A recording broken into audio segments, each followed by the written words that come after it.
When God passes over sins, what does it look like He's doing? Because sin is a falling short of His glory. So basically, what it looks like God is doing when He passes over sins is scorning His glory. He's saying, no big deal. You despise me, ignore me, belittle me, demean me. I'll make the sun rise on you tomorrow. No big deal. I don't get bent out of shape when people treat me badly. That's what it looks like. That would be the essence of unrighteousness, because He would be treating His glory as though it were of no great consequence.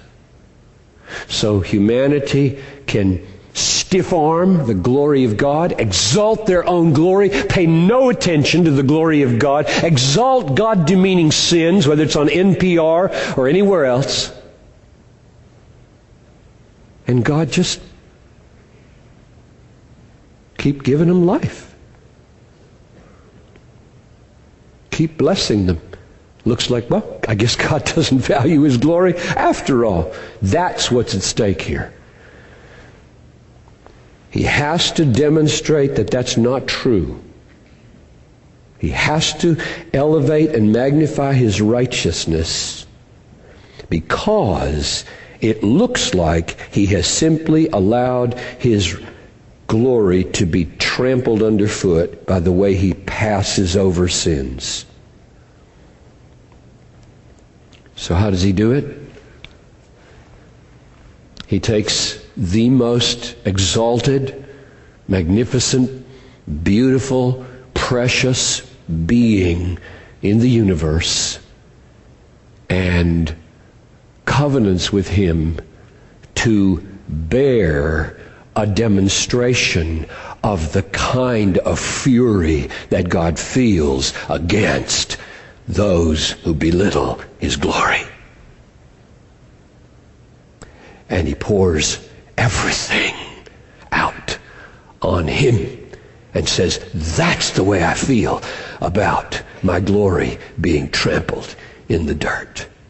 There will be consequences. And for us, the consequence is either hell, which is a fitting response to belittling the glory of God, or if we will have it, a substitute who bore it in our place. So that's the atonement. The atonement is driven by this dual commitment of God to save a people for the enjoyment of His glory and to vindicate His righteousness that very salvation seems to call into question, so that He could be both righteous and the one who declares righteous those who have faith in Jesus. They're not righteous in themselves. They are putting their faith in the righteous one, the one who bore their sins and absorbed their wrath and satisfied God's justice and provided their righteousness. That faith is connecting them with Jesus. Jesus is their only hope of redemption. Redemption.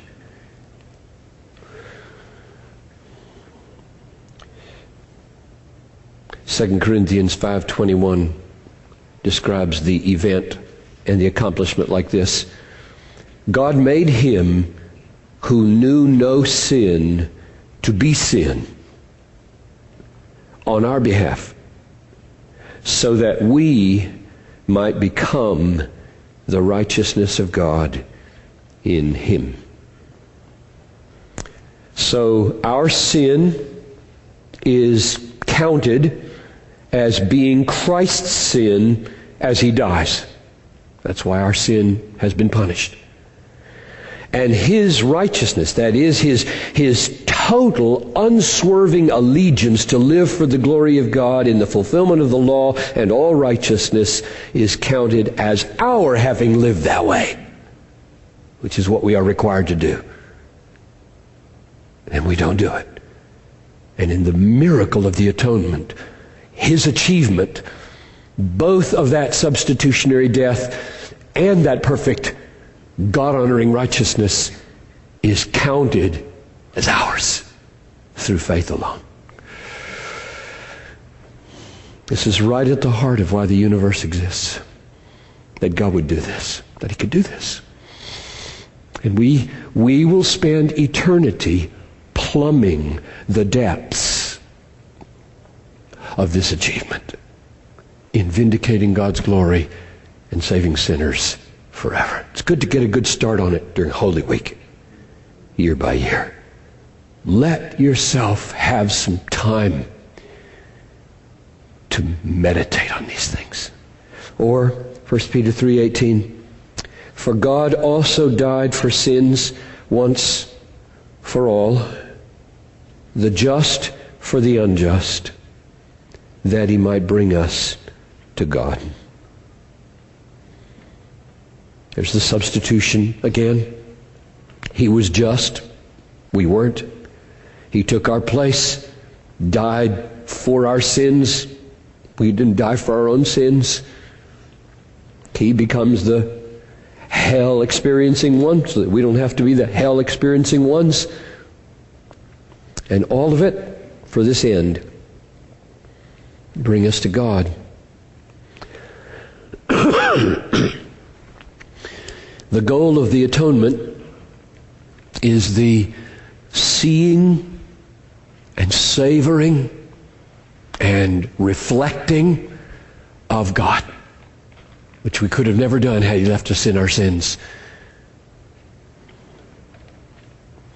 And He is the clearest manifestation of the God we will see forever. Just a couple more. Romans 5. Much more then, having now been justified by His blood, we shall be saved from the wrath of God through Him. For if we were enemies, while we were enemies, we were reconciled to God through the death of His Son. Much more, having been reconciled, shall we be saved by His life. Or 8:32. He who did not spare His own Son, but delivered Him over for us all, how will He not also with Him freely give us all things? It's near the top of my favorite verses. He didn't spare His own Son. And then the argument is, how then, in view of that, will He not also freely give us all things? If this has happened, this must happen. If He gave His Son on our behalf, it would contradict the worth of the Son if He withheld everything we need. Make that the foundation of your life. Just preach that logic to yourself every time you're in a crisis. Every time you think He's not for you, every time you think He's dropped the ball, every time you're facing something that you simply can't handle, say to yourself, if He didn't spare His Son for me, He will not spare any effort to help me. Therefore, I'm seeing things wrong here. I'm making wrong judgments. I'm dishonoring the Son. I'm dishonoring the cross with my anxiety, with my murmuring. All things are mine because of the cross. He is working everything together for good here. There is no lapse in God's love for me here.